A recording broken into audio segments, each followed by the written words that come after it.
The shuttle bay of the relief vessel Gentle Vigil smelled like smoke and fear and something worse that Marin Holt could not name. Something that clung to the fur of the 6 small bodies huddled together in the corner of Processing Bay 9. She had seen children like this before.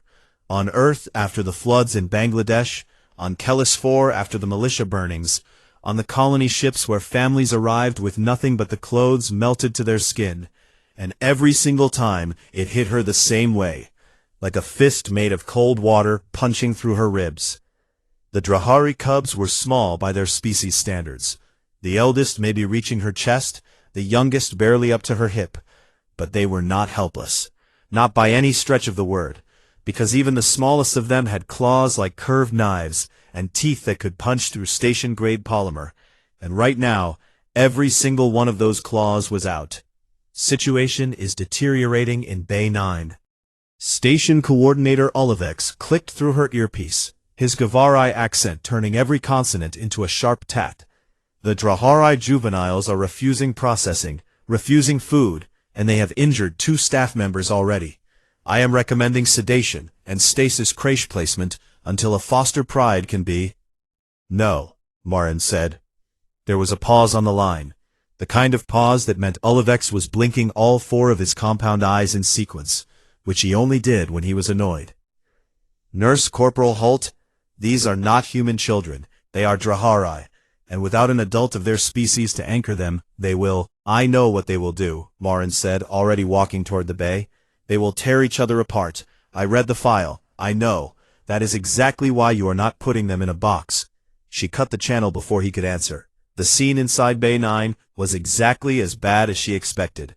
Maybe worse, because knowing something intellectually and seeing it with her own eyes were 2 very different things.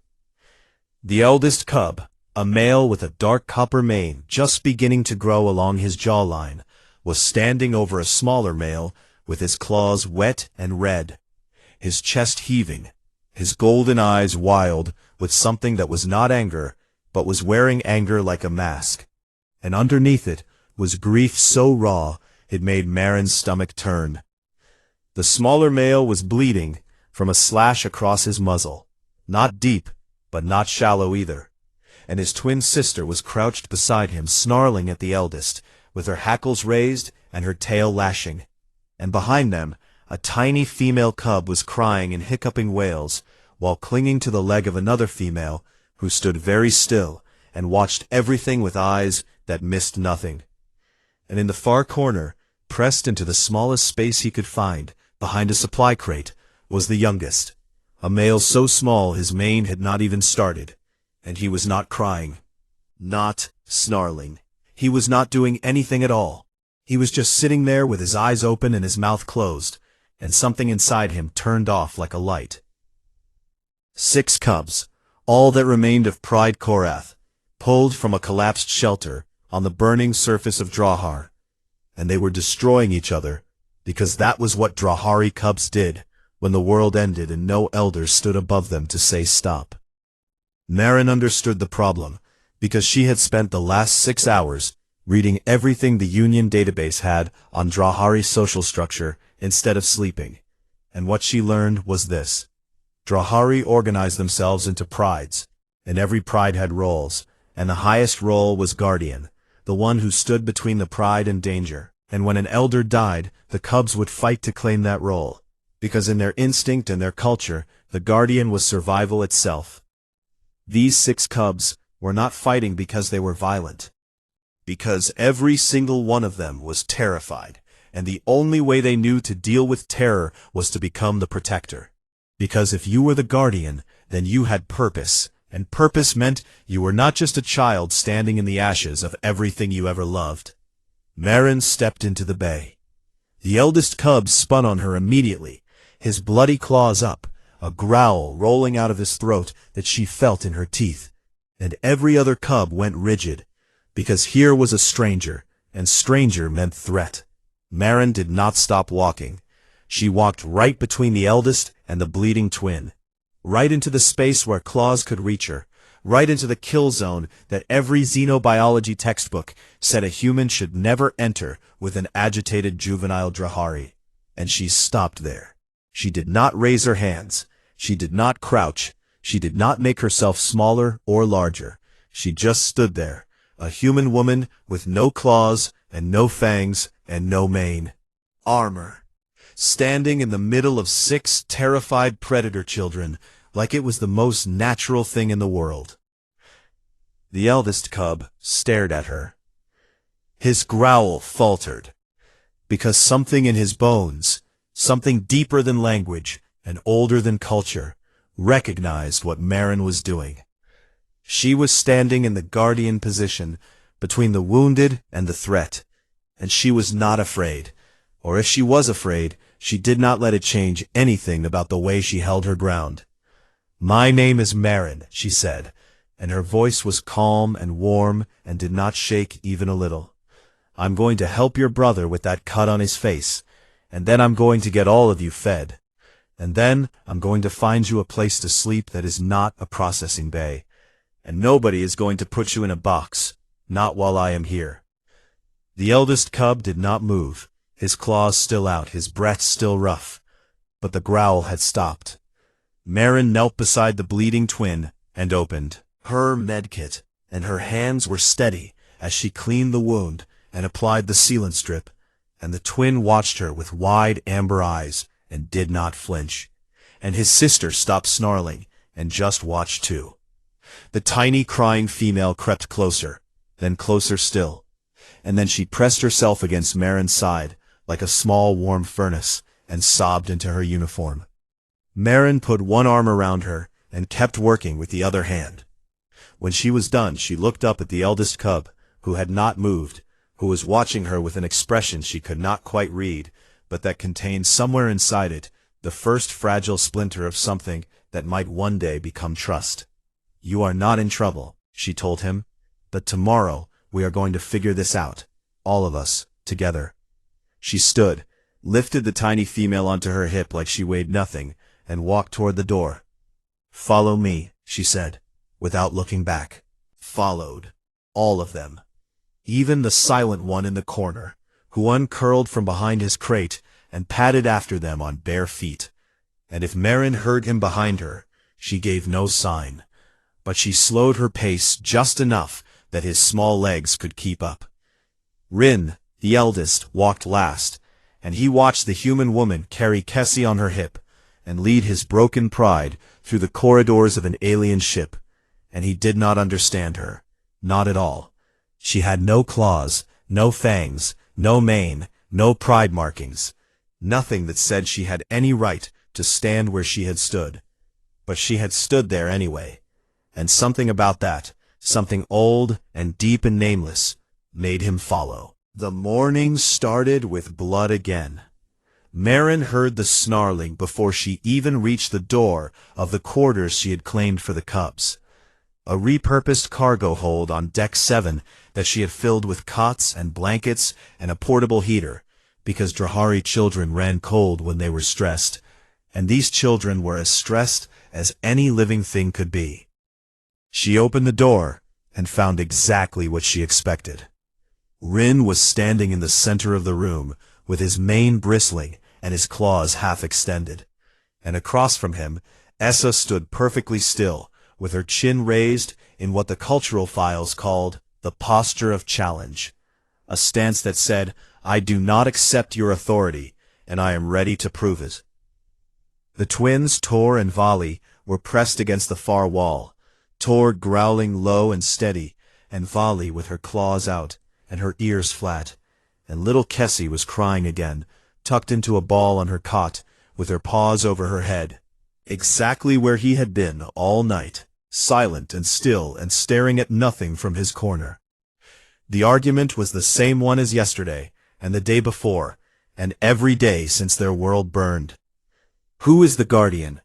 Who protects the pride? Who stands at the front? Rin believed it was his right, because he was the eldest, and Essa believed it was her right, because she was the smartest, and the twins believed it should be one of them, because they were the strongest together. And the argument had no answer, because they were all correct, and all wrong at the same time, because a guardian was supposed to be chosen by an elder, and there was no elder left to choose. Marin did not yell. She did not clap her hands. She did not try to separate them. She walked into the room, carrying a datapad and a bag of ration packs, and she sat down on the floor. On the floor, not on a chair, not on a cot, on the hard metal floor, with her legs crossed and her back straight, and the datapad resting on her knee. Every cub stopped what they were doing and stared at her. She did not know it, but what she had just done was almost exactly what a Drahari elder did before addressing their pride. They lowered themselves to show they spoke not from above, but from within, and the cubs felt it in their bones, even though the woman doing it had no fur and no tail, and smelled like recycled air and coffee. "Sit down," Marin said. "All of you, right here around me." Rin did not sit. He stood with his arms crossed and his jaw tight. "Please," Marin added, and the word was not weak, it was patient, and patience was something Rin did not know how to fight. He sat.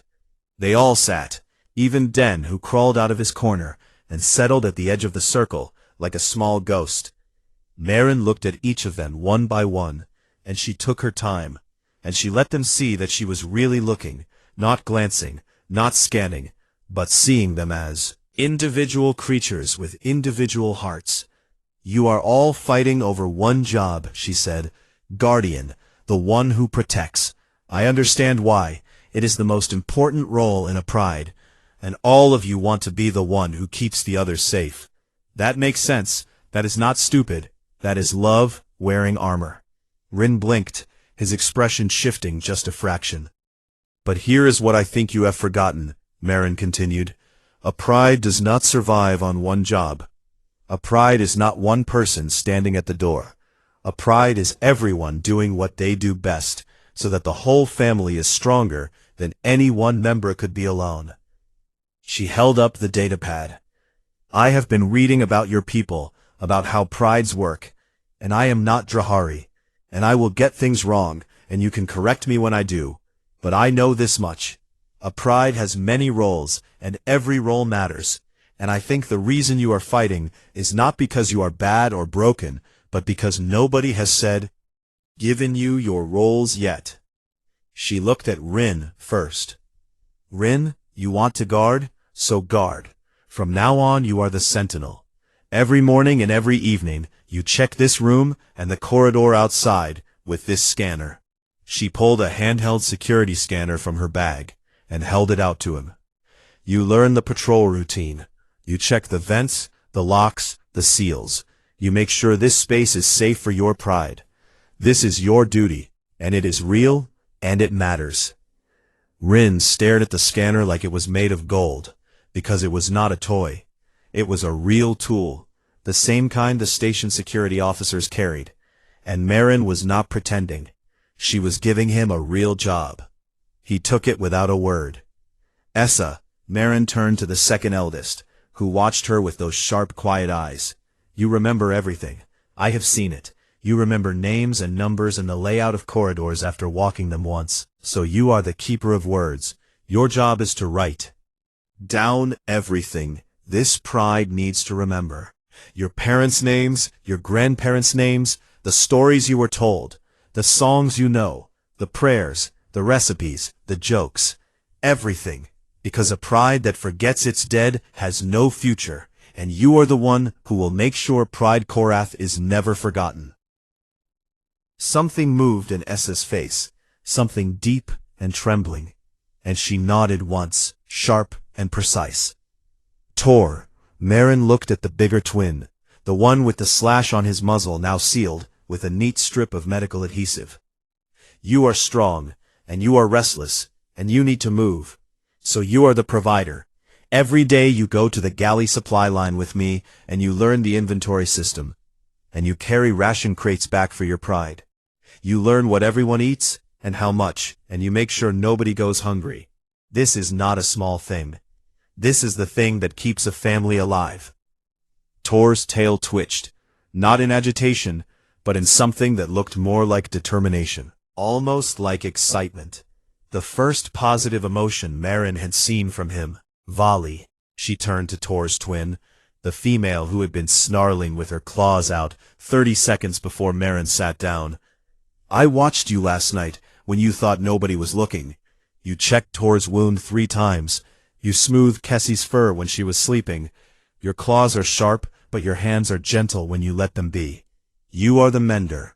I am going to teach you first aid, how to clean a wound, how to apply a bandage, how to check a heartbeat, how to bring down a fever. Your pride will never need to wait for a stranger to tend their hurts, because you will be there first. Vali's ears came forward, the flat hostile angles softening into something alert and curious, and her claws retracted slowly, one by one, like flowers closing in reverse. Kessie, Marin said gently, and the small female peeked out from her ball of misery with wet golden eyes. You are afraid a lot. No. And I am not going to tell you to stop being afraid, because your fear is not a weakness. Your fear is a gift. You notice everything.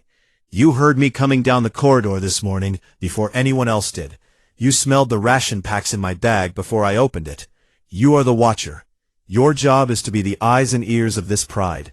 When we move between decks, you watch the corridors, you watch the people. You tell me or Rin if anything feels wrong, and you watch over Den. Can you do that? Kessie sniffled and nodded, and her small paw found Den's arm and held onto it. And then Marin looked at Den, the youngest, the silent one, the cub who had not spoken a single word since they pulled him from the ashes, and every other cub tensed because they all knew that Den was fragile in a way that frightened them. He was the wound they could not bandage, the silence they could not fill. Den does not get a task, Marin said, and she said it to all of them, not just to him. His job is to be here, to be alive, to be part of this pride. That is enough. That is more than enough. And protecting him, caring for him, making sure he eats and sleeps and feels safe, that is what gives every single one of your jobs its meaning. Because a pride does not exist for itself.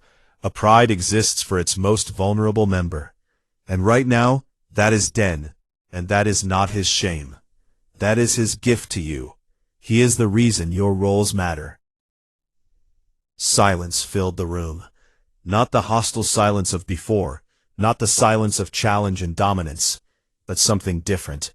Something that felt like the first breath after a long time underwater. Rin looked at the scanner in his hand, then at Essa, then at the twins, then at Kessie holding Den's arm, and something shifted behind his eyes, like tectonic plates moving deep beneath the surface of a world. Nobody fought that day. Not once. Not a single snarl, or slashed claw, or dominance display. Because every cub was busy.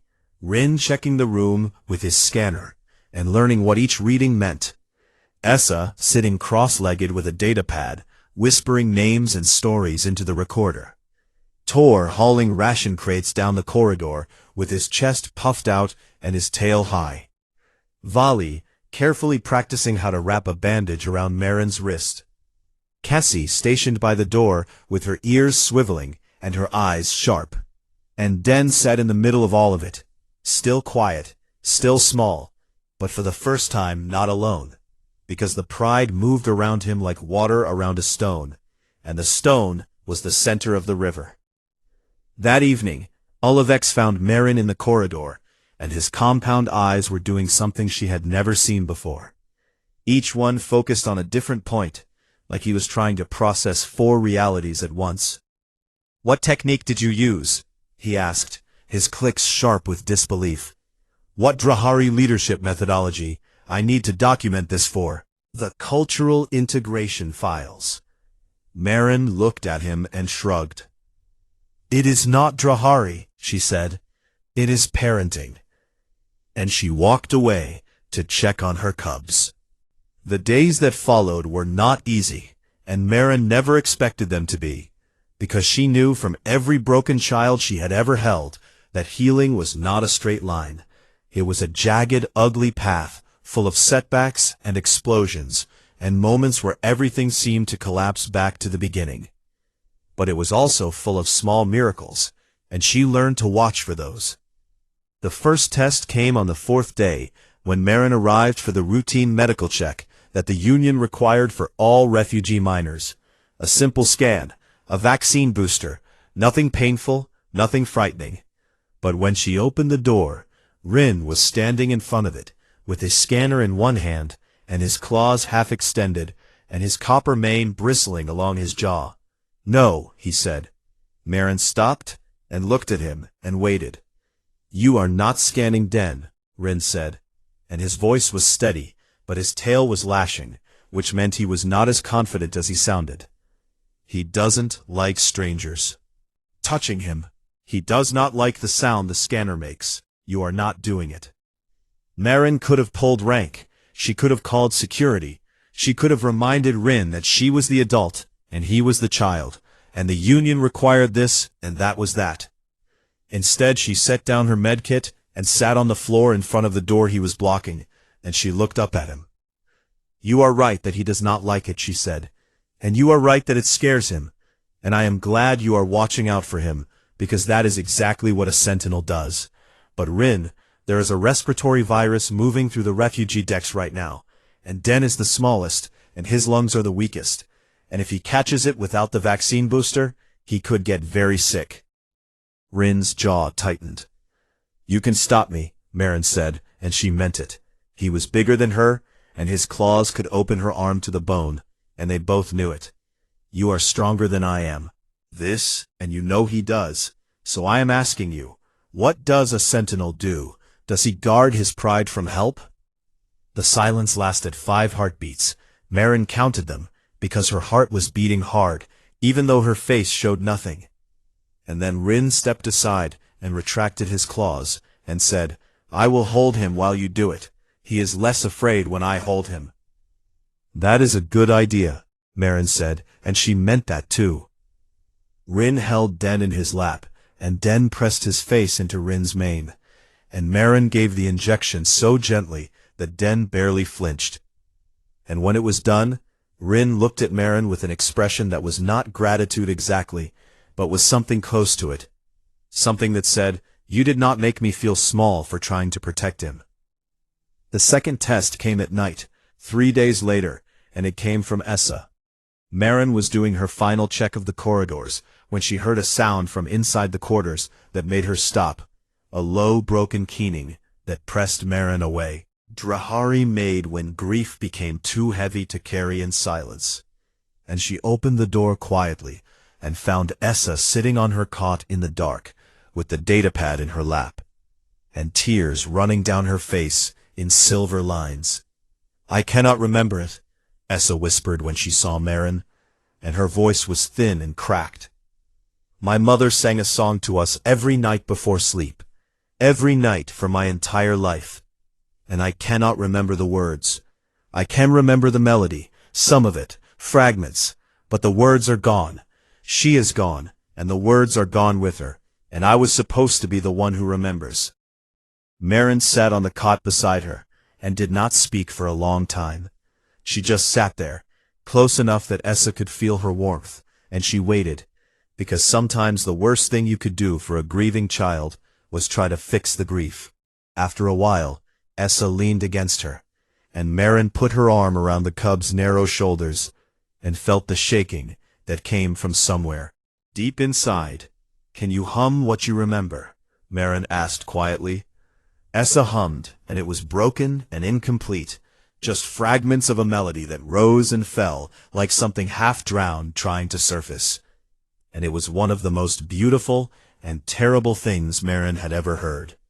"Let me record that," Marin said, and she activated the datapad's audio function, and Essa hummed it again, all the pieces she had left, and Marin saved the file and named it Mother's Song, Fragments, and she showed Essa the file. "It does not have to be whole to be real," Marin said.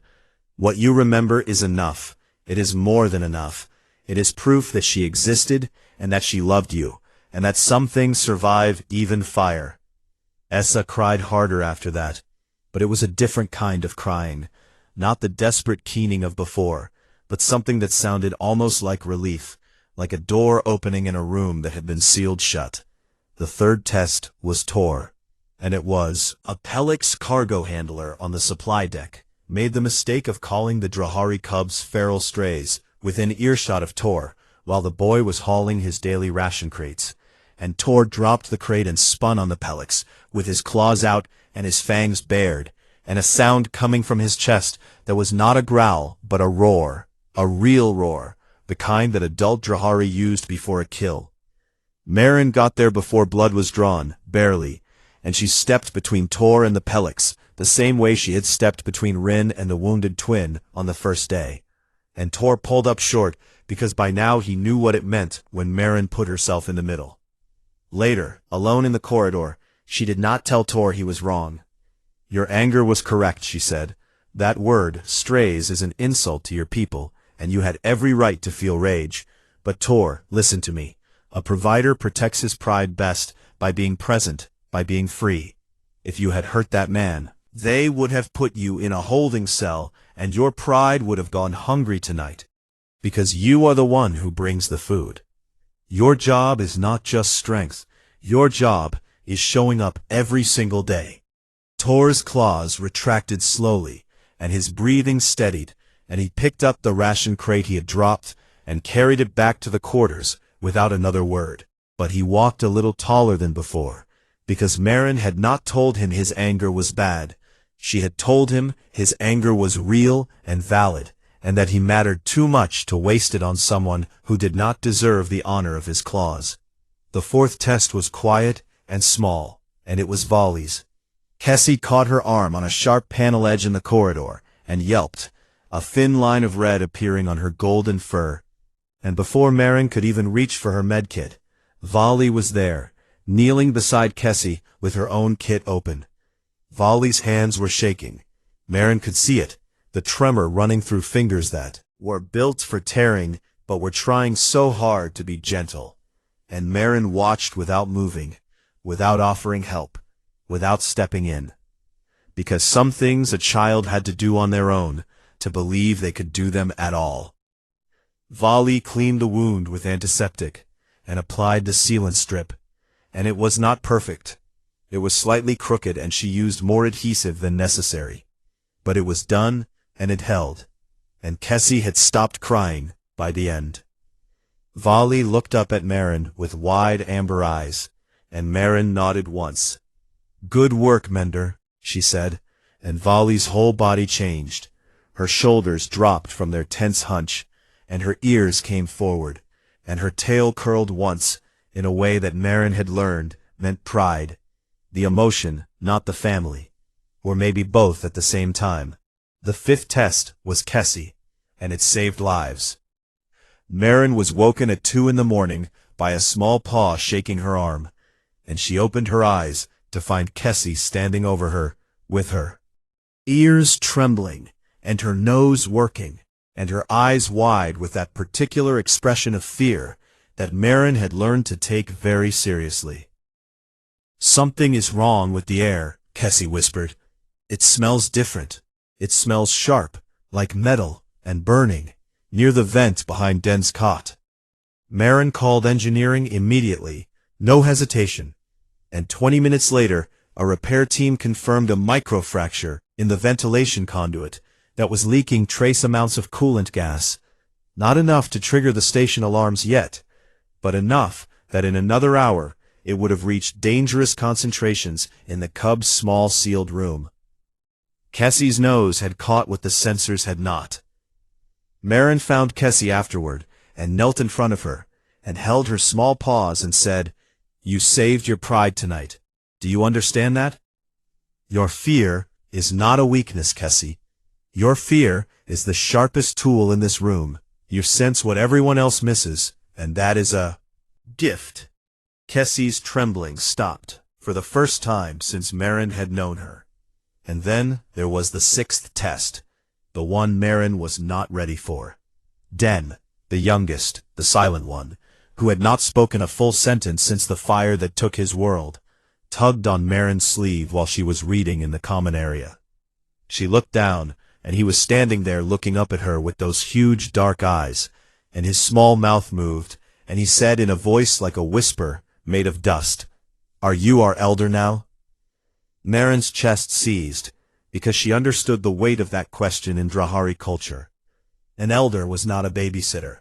An elder was the soul of a pride, the one who carried its identity and its future, and Den was asking if she was that for them. She opened her mouth, and no words came out, and for the first time since arriving on this station, Marin Holt did not know what to say. She was not Drahari. She had no fur, no claws, no mane. Not sing their songs or perform their rituals. She was a human medic on a temporary assignment, and in a few weeks or months, she would be reassigned, and they would be sent to a foster pride, and that was how the system worked. She knelt and put her hand on the side of his small face, and said, "I am here. That's what I am right now. I am here." Den leaned into her palm and closed his eyes. That night, Marin sat alone in the corridor outside the Cubs' quarters and listened to them sleeping. 6 small bodies breathing in the dark, alive and whole and beginning to heal. And she pressed her hands against her eyes and let herself feel the thing she'd been avoiding since the first day. She was in trouble, the deep kind, the kind that did not have a clean ending, because a notification was waiting on her datapad from the Galactic Union Resettlement Office. A foster pride had been located on a colony world, and the Cubs were scheduled for transfer in 72 hours. Marin stared at the message for a long time, and the ship hummed around her, and somewhere inside the quarters, Rin shifted in his sleep and made a small sound that was not a growl but a sigh, and Marin closed the datapad and pressed it against her chest and breathed. 72 hours. It was not enough time, and it was too much time, and she did not know what she was going to do. Rin heard the transfer order before Marin could find the words to tell them, because a sentinel checks everything, and Rin had learned how to read the duty logs that scrolled across the corridor display panels. And the entry was right there, in plain Union Standard text. Drahari Juveniles, Deck 7, transfer to Foster Pride Valan, Resettlement Colony Ikara 3, departure in 72 hours. He read it twice to make sure he understood, and then something inside him went cold and still and hard, like molten metal cooling into a blade. He gathered the Cubs, not with a roar, not with a display of dominance, but quietly, the way Marin gathered them, with a word and a look, and the expectation that they would come because they trusted him. And they did. He told them what was happening, and he watched their faces change. Essa's eyes went sharp and narrow, and her hand closed around her datapad like a weapon. Tor's claws came out slowly and deliberately, and Vali moved. To stand beside her twin with her medkit over her shoulder, Kessie pressed herself against Den and wrapped her arms around him, and her ears were flat, but her eyes were steady. And Den, small silent Den, looked up at Rin and said nothing, but did not look away. "No one is separating this pride," Rin said, and his voice did not shake. They moved fast. Tor dragged supply crates in front of the door, not enough to stop a real breach team, but enough to send a message. Vali checked her medkit and set aside the sedative countermeasures she had learned about from the medical database, because if anyone came at them with tranquilizer darts, she wanted to be ready. Essa sat in the corner and began typing furiously on her datapad. Kessie positioned herself where she could watch both the door and the ventilation shaft, and Den sat in the exact center of the room, like a small still point around which the entire universe was turning. Rin stood at the door with his scanner in one hand and his claws out on the other, and waited. The alert reached Olivex within the hour, and his reaction was exactly what Rin expected, because Olivex was a bureaucrat, and bureaucrats responded to disruption the way immune systems responded to infection, with overwhelming force and no interest in nuance. "Security team to Deck 7, Olivex's voice clicked over the station comm. Drahari juveniles have barricaded their quarters. Prepare for non-lethal extraction. The security team arrived. 4 Gavari officers in light armor with stun prods and containment nets. And they stood outside the barricaded door and looked at each other with the uncomfortable expression of adults who had been told to forcibly extract children from their home. One of them knocked. "Go away," said Rin from behind the crates. Marin heard the commotion from 2 decks up, where she had been arguing with the resettlement office over a comm channel that kept cutting out. Because the resettlement officer on the other end did not want to hear what she was saying, and she ran. She arrived to find Olivex standing in the corridor, with his 4 eyes blinking in rapid sequence, and the security team looking increasingly unhappy, and the barricade holding firm. And from inside the room, the sound of 6 cubs breathing together. Not panicking, not crying, just waiting with the terrible patience of children who had already survived the worst thing that could happen and were not afraid of anything less. "Stand aside," Marin said to the security team, and something in her voice made them move before they could think about whether they were supposed to take orders from a nurse corporal. She walked to the barricade and said, "Rin, it is me." A pause, the sound of crates moving, and then the door opened just enough for her to slip through, and it closed behind her immediately. The room was organized like a small fortress, the cubs positioned in a formation that Marin recognized from the cultural files as a traditional Pride defensive arrangement. Each member in their assigned position, each one doing their job. She looked at them, and her heart broke and healed and broke again, all in the same breath.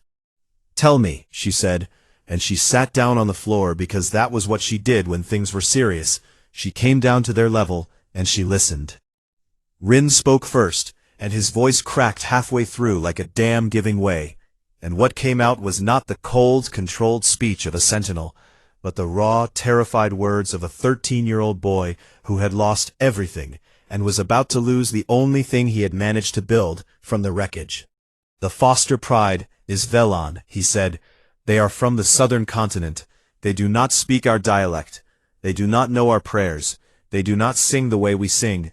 And there are 6 of us and only 3 families willing to take Drahari refugees on. Ikara 3, so they will split us. Tor and Vali in one home, Kessie and Den in another, Essa and me in a third. And we will see each other sometimes maybe, on holidays maybe, but Pride Korath will be gone. It will be 6 orphans with a dead name living in strangers' houses." He was shaking now, a mighty sentinel, the boy with the scanner and the copper mane, shaking like a leaf in a storm. "We are a pride," he said. "We are, Marin. You made us one. You gave us our roles. You gave us our meaning.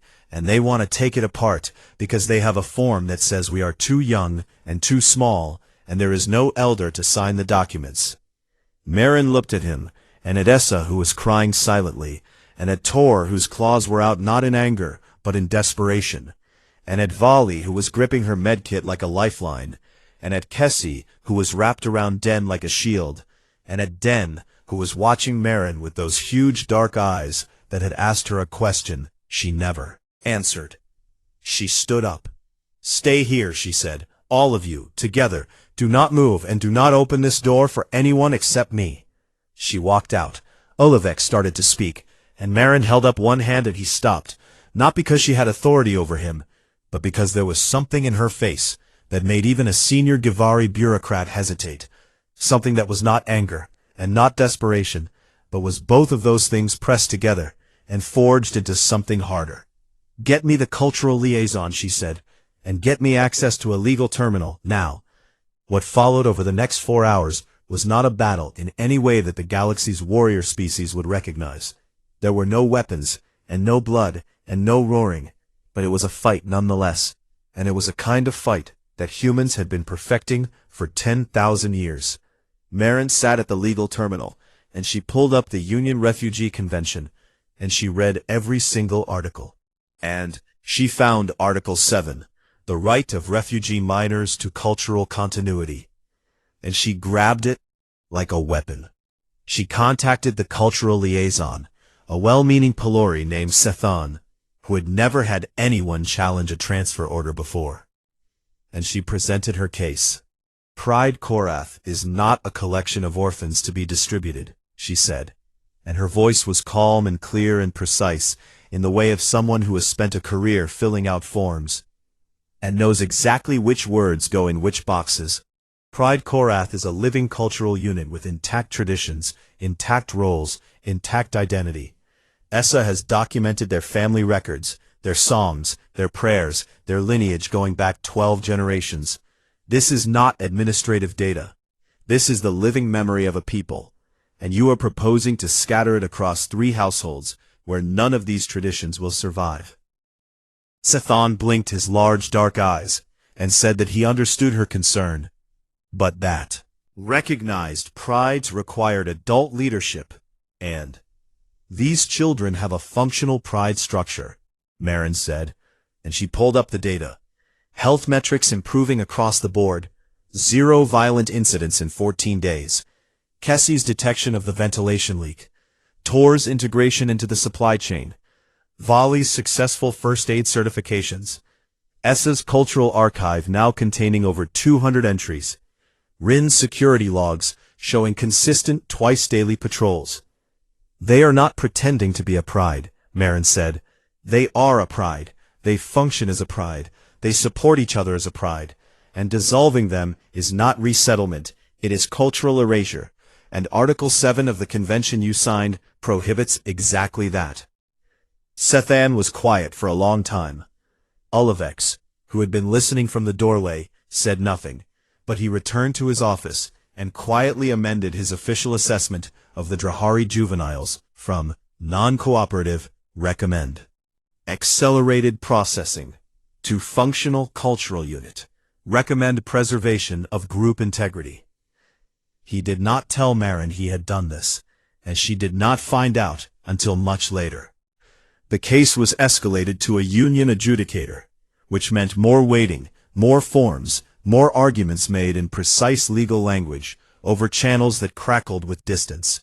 And Marin fought on every single one of them with the relentless, patient ferocity of a woman who had discovered that the galaxy's most powerful weapon was not a plasma cannon, but a well-cited paragraph.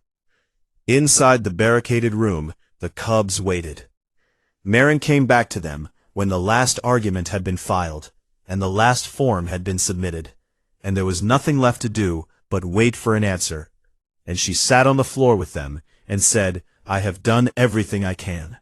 "Will it work?" Rin asked. "I do not know," Marin said, because she would not lie to them. Not ever. That was the one thing she had promised herself from the beginning.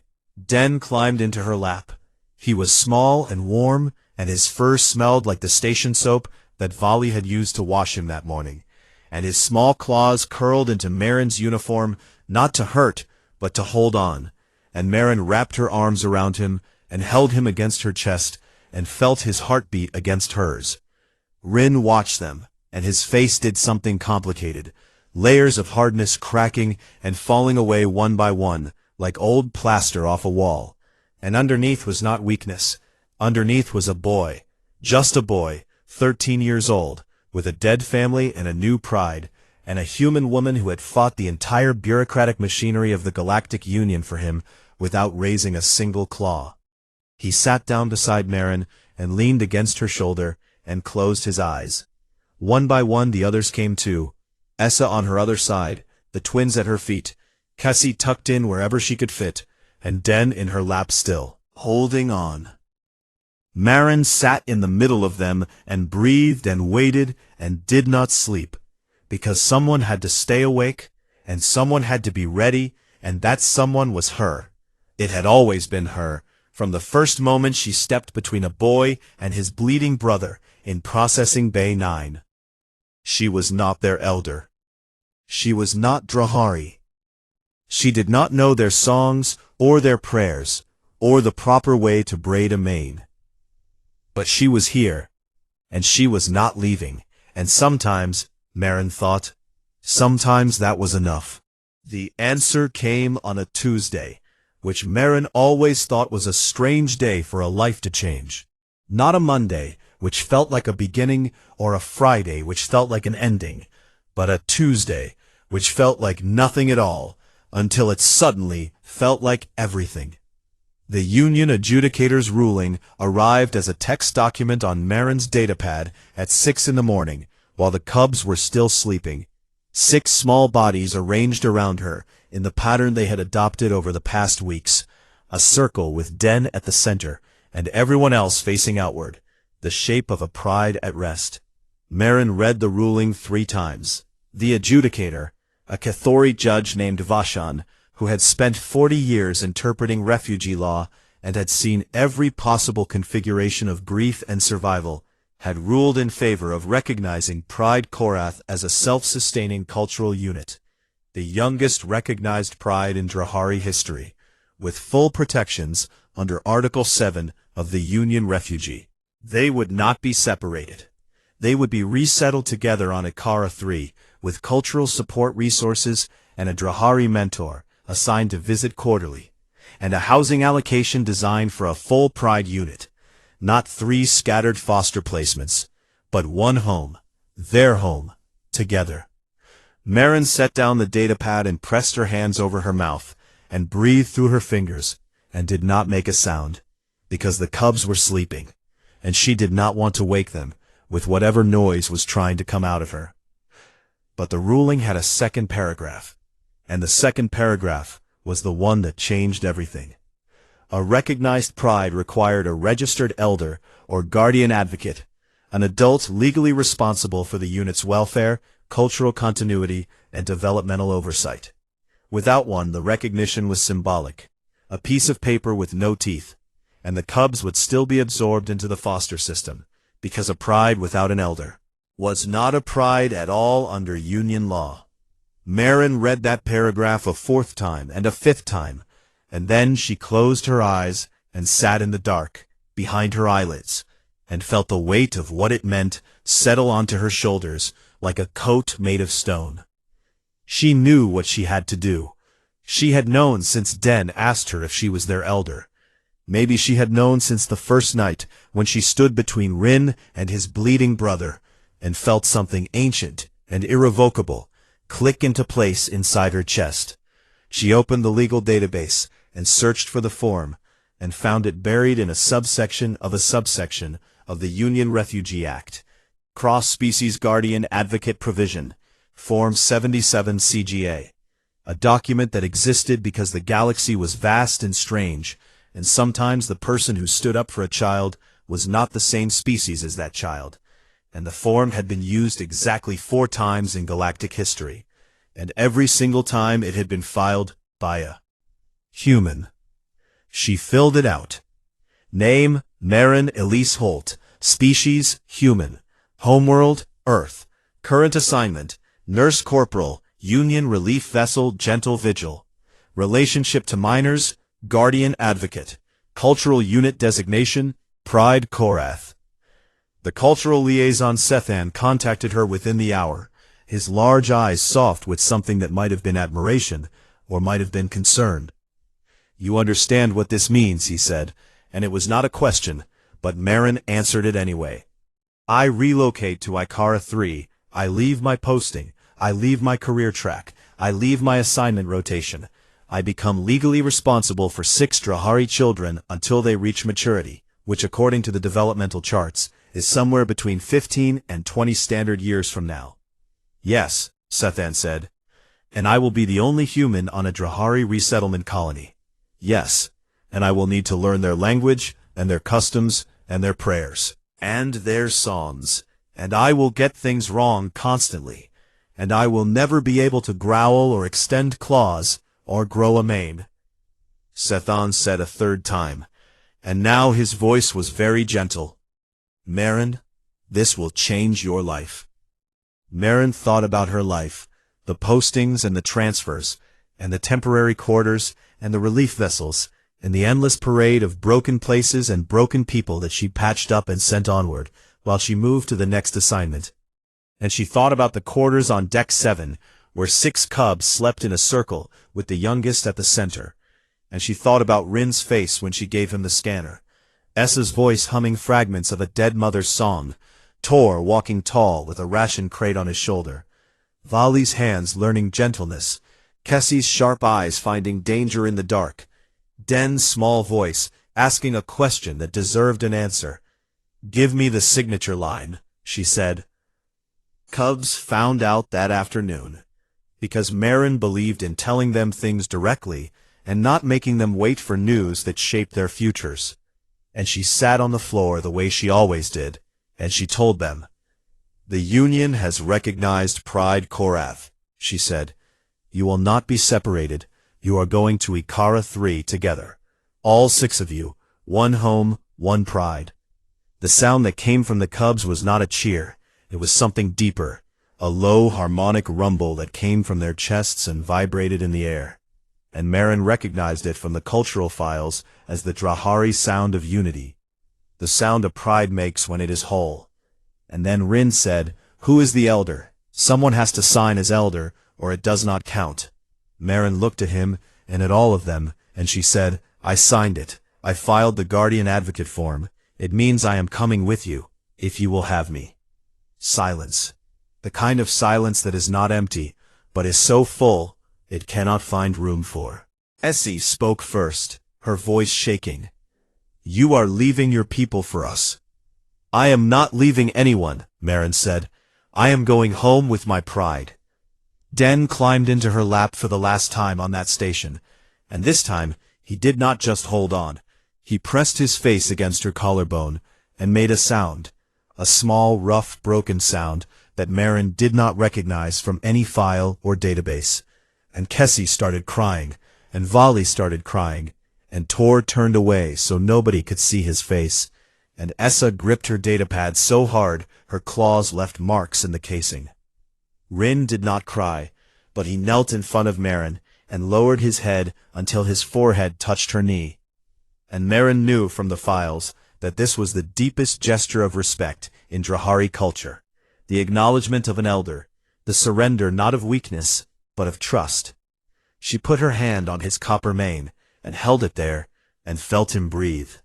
The departure day came, and the cubs walked through the shuttle bay of the gentle vigil, in a formation that made every alien in the corridor stop and stare. Rin walked at the front, with his scanner on his belt, and his chin high, and his eyes forward. The sentinel, leading his pride through unknown territory. Essa walked beside him, with her datapad pressed against her chest. 237 entries of names and songs and prayers and memories.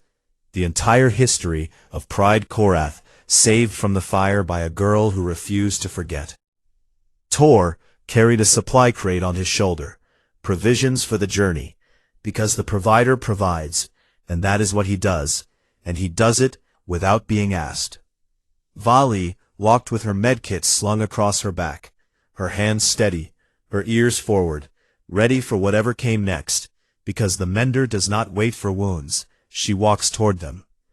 Kessie moved at the edges, her eyes scanning every face and every corridor and every shadow.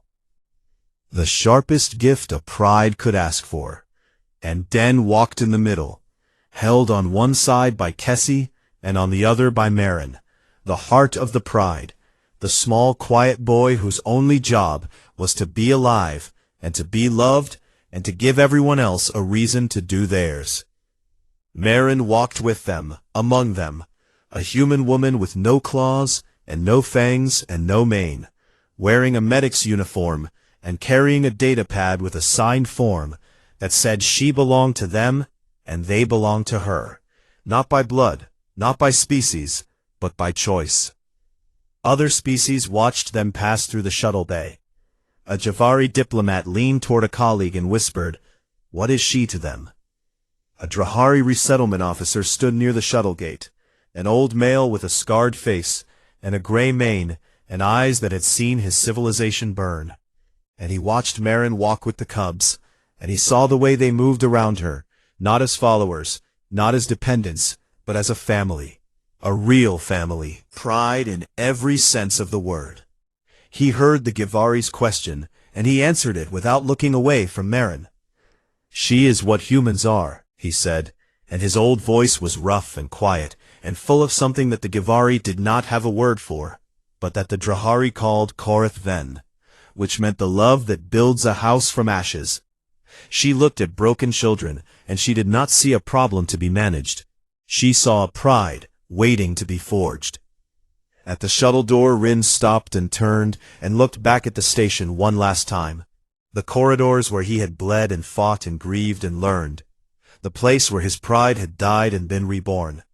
And he carried it with him in his chest, not as a wound, but as a foundation. He looked at Marin, and she looked at him, and she nodded. One small nod, the same nod she had given Vali after her first bandage. The nod that meant good work, the nod that meant I see you, now. Rin stepped aboard. Essa followed, then Tor, then Vali, then Kessie, leading Den by the hand. Marin followed last, because that was where she belonged.